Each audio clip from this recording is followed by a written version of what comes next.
bringing more cases against entities that intentionally target or disproportionately impact vulnerable communities, Black and Latino communities. Pat, can you briefly provide some example of how scammers target minority communities? Yes. Well, one thing that is certain is that scams do target everybody, but especially during this pandemic when we're seeing that minority communities and people of color are being harder hit by COVID-19. We are seeing a corresponding exponential growth in scams targeting people that are suffering the most, economically and health-wise. And unfortunately, that means that many people of color and in minority communities are taking the brunt of a lot of the scams and schemes that are targeting these populations. Well, thank you. And Madam Chair, I appreciate the time. I have additional questions that I'd like to submit and get responses for, but this is an area that is it's very important that we drill down and come up with strategies for combating. With that, Madam Chair, I yield back, and I thank our witnesses for their expert testimony today. Thank you. Thank you. There are two people that have waved on to the committee. I'm going to first call on my buddy Carter, for 5 minutes. The floor is yours. Thank you, Madam Chair, for allowing me to wave on. And let me add also that this is my favorite subcommittee that I'm no longer on. So I appreciate it very much. Ms. Ponto, I wanted to ask you, I passed legislation, bipartisan legislation, by the way, that was signed into law in January. It's called Combating Pandemic Scams Act, and it really instructs Health and Human Services as well to work with the Postal Service as well as with the FTC to come up with a user-friendly website so that people can go to it and read about these type of scams, and also to actually enter into the website their experiences with scams so that they can become better educated as to what's going on here. Obviously, with your experience in your area, you've seen a lot of scams and other issues that have come up like this. And I was just going to ask you, could you tell us or share with me very quickly what are some of the most egregious scams that you've noticed, and how have they been? Have they been internet based, or they been phone based, or what? Thank you for that question.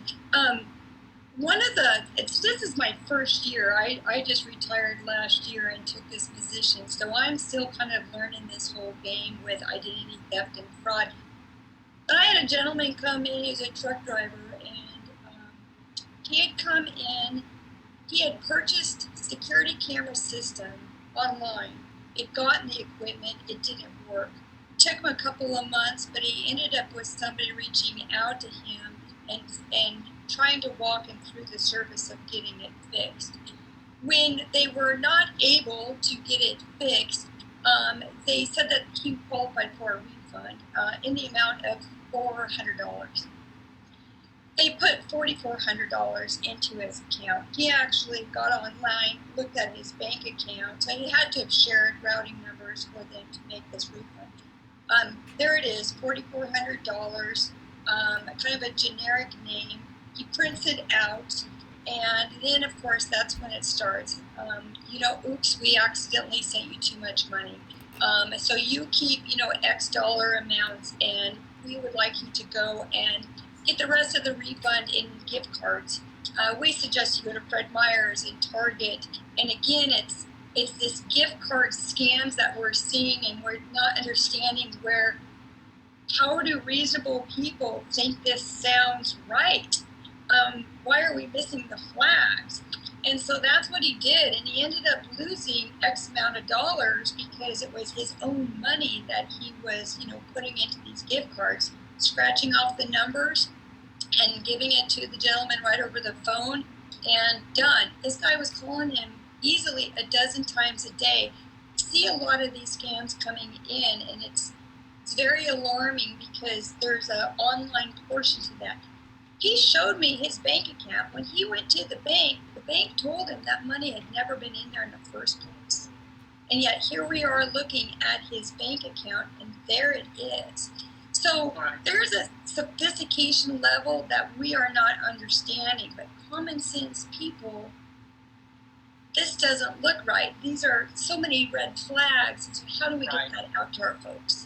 And really, this was the reason for the impetus, if you will, behind the legislation, was to educate people as to these type of scams and to help them understand and learn from this. Not only that, but have them have the opportunity to share. Now, it was primarily aimed at scams during the pandemic, which we've seen advertise ineffective PPE. We've seen advertise false cures and false preventions for the virus. That's primarily what was aimed at.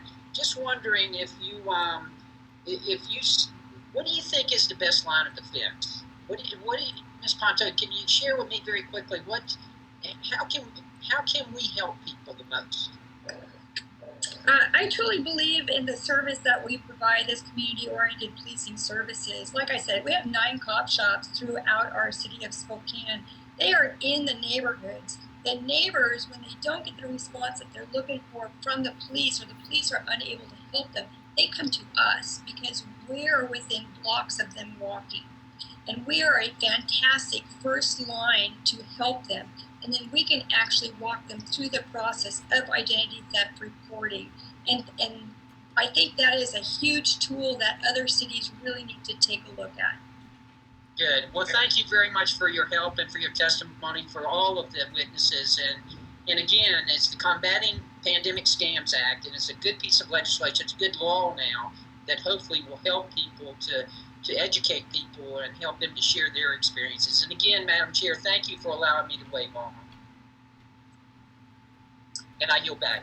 Thank you. Well, I miss you, Representative Carter, on the committee, and I also really miss Congresswoman Rochester on the subcommittee. And I yield